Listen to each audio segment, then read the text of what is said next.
Welcome to Sweet Life Beat Life. We hope this video helps. In this video, I will show how to make shrimp Kilawin. First, let's talk about the star ingredient, fresh shrimp.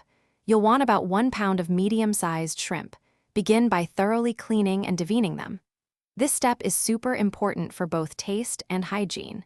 Next, remove the heads and shells. You can choose to leave the tails on for presentation or remove them if you prefer. This preparation ensures your Kilawin is absolutely delicious and ready for the next steps. Now for the unique cooking process of Kilawin. Place your cleaned shrimp in a bowl and pour in about 1 cup of cane vinegar.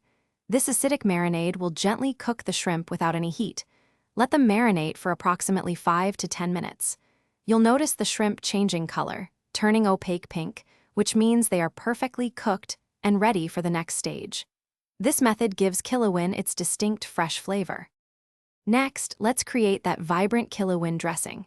In a separate bowl, combine the juice of about 4 to 5 calamansi, which is roughly 1/4 cup, with 2 tablespoons of finely minced ginger. Add 1/2 cup of thinly sliced red onions and 2 small, chopped bird's eye chilies for a kick. Finish with a generous pinch of salt and freshly ground black pepper. Mix everything well to ensure all the flavors are beautifully combined.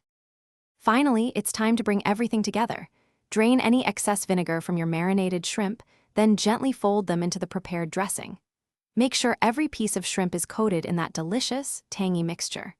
For the best flavor, cover the bowl and chill your Kilawin in the refrigerator for at least 30 minutes.